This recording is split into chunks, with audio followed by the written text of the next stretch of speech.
ये कहानी एक राजकुमार की है जो अतिशय संवेदनशील था, जिसका हृदय फूल से भी कोमल और पवित्र था, जिसे छोटी छोटी बातें आहत करती। पर उसका जन्म ऐसे स्थान पर हुआ जहाँ करुणा का अभाव था। ये धरती सहनशीलता की मूरत, सुंदरता की परिभाषा, अनेक आविष्कारों की जननी, जहाँ विभिन्न प्रकार के जीव वनस्पतियों का निवास स्थान है। पर इसी सुंदर धरती का एक दूसरा पहलू भी है, जहाँ हिंसा होती है, अन्याय अत्याचार का उपयोग किया जाता है, जहाँ रक्तपात के बीज बोए जाते हैं, जहाँ केवल शरीर की तृष्णा मिटाने के लिए एक दूसरे के शील का हरण होता है, जहाँ भूख मिटाने के लिए पशुओं की आहुति दी जाती है। वो राजकुमार इस दूसरे पहलू से अनजान था, पर वास्तविकता कितने समय तक उससे दूर रहने वाली थी।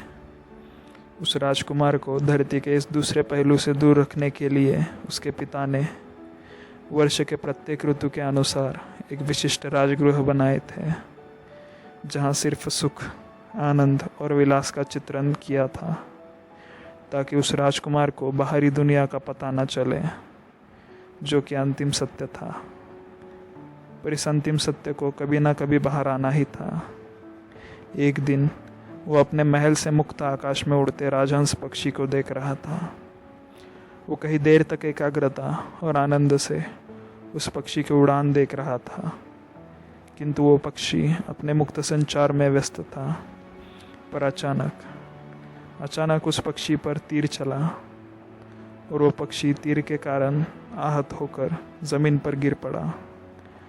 वो तीर पंछी को लगा था, पर उसके घाव राजकुमार के हृदय पर आ गए थे। उस पक्षी की यह दयनीय अवस्था देखकर वो राजकुमार व्याकुल हो गया। उससे यह दृश्य सहा नहीं गया। वो दौड़ते दौड़ते उस पक्षी के पास गया और उसे उठाया। तभी एक दूसरा बड़ा राजकुमार गुस्से में उसके पास आ गया और उससे कहा, मेरे तीर से इस पक्षी का शिकार हुआ है। इस शिकार पर केवल मेरा अधिकार है। इस पर छोटे राजकुमार ने उत्तर दिया, यह पक्षी जख्मी है। इसके प्राण बचाना हमारा कर्तव्य है, ना कि इसकी शिकार करना। बड़े राजकुमार ने क्रोध के स्वर में कहा, लाओ, ये मेरा शिकार है। इस पर केवल और केवल मेरा ही अधिकार है। छोटे राजकुमार को यह बात मान्य नहीं थी। पक्षी की मूर्छित अवस्था उससे अब सही नहीं जा रही थी। उसकी आंखें आंसुओं से भरी हुई थी। जीवन में प्रथमता उसे दुख का अनुभव हो रहा था। अपने नौकर को बुलाकर उस राजकुमार ने औषधियाँ मंगवाई और उस तीर को निकालकर उस पर औषधियाँ लगाई। पक्षी मूर्छित अवस्था से बाहर आया और पंख फड़फड़ाने लगा। इस बात पर बड़े राजकुमार को गुस्सा आया। उसने कहा, जीवंत हो या मृत, इस शिकार पर केवल मेरा अधिकार है। दोनों में विवाद बढ़ता गया। दोनों ने जाकर महाराज के पास न्याय मांगने का निर्णय लिया।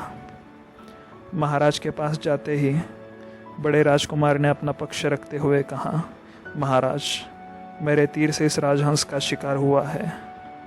न्याय की संहिता को मद्देनजर रखते हुए इस शिकार पर केवल मेरा अधिकार है।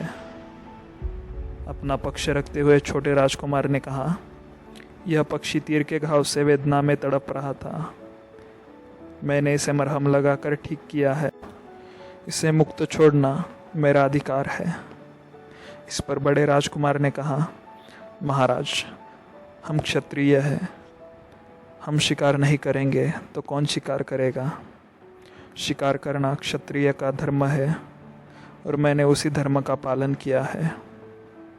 उस पर छोटे राजकुमार ने महाराज से एक प्रश्न किया। उसने पूछा, महाराज, एक मुख्य पक्षी को मारना, इसमें कैसी क्षत्रियता? आप ही बताइए। महाराज ने दोनों के पक्ष बड़ी एकाग्रता से सुने। अंत में उन्होंने अपना निर्णय दिया। उन्होंने कहा, मारने वाले से बड़ा जीवन देने वाला होता है। छोटे राजकुमार ने इस पक्षी को नया जीवन दिया है, इसलिए इस पर छोटे राजकुमार का अधिकार है। छोटे राजकुमार ने उस पक्षी को पुनः मुक्त संचार के लिए आकाश में छोड़ा। वो पक्षी गगन में अपना विहार करने लगा। ये देखकर छोटे राजकुमार को समाधान प्राप्त हुआ। राजकुमार अब धीरे धीरे बड़ा हो रहा था। युवावस्था में उसका जीवन आम युवकों की तरह नहीं था। उसे अपना साम्राज्य घूमना था, पर महाराज ने उसे महल से बाहर जाने के लिए पाबंदी लगाई थी। पर एक दिन एक सेवक के साथ वो राजमहल से बाहर निकल पड़ा। पर कुछ हुआ।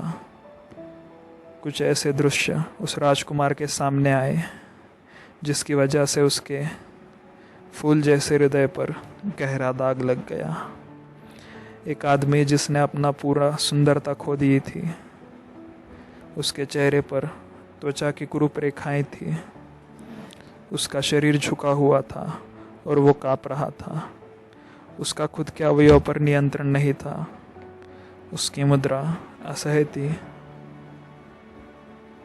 और बहुत व्याकुल करने वाली थी।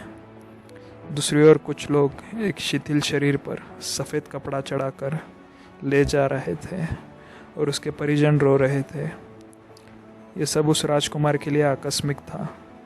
संसार के अंतिम सत्य से उसका प्रत्यक्ष होना ये पहली बार था। उसने नौकर से पूछा, ये सब क्या है?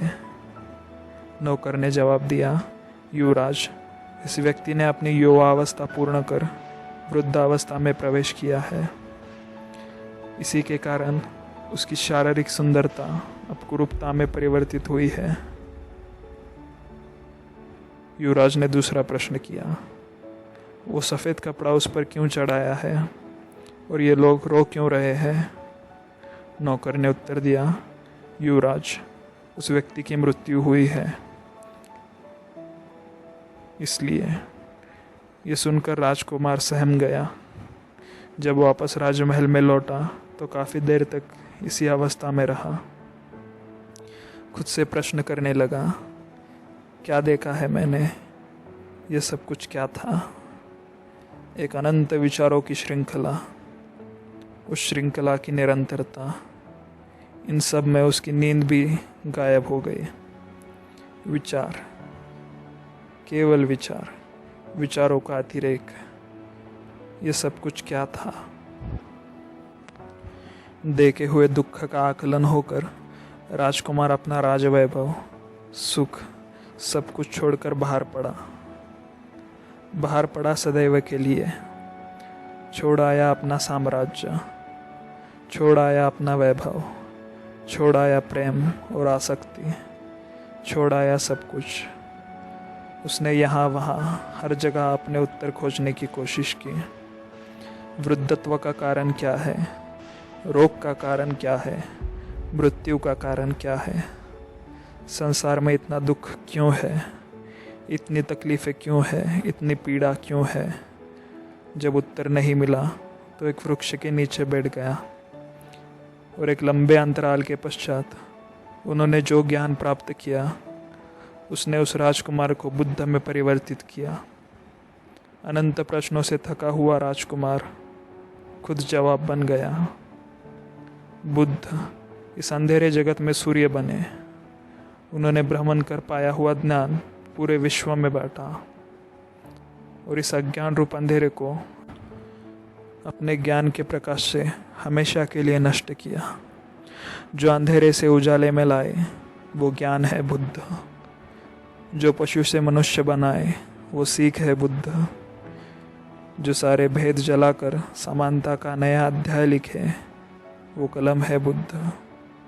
बुद्ध करुणा है, बुद्ध क्षमा है, बुद्ध ज्ञान है, बुद्ध प्रकाश है, बुद्ध तर्क है, बुद्ध विज्ञान है, बुद्ध आत्म साक्षात्कार है।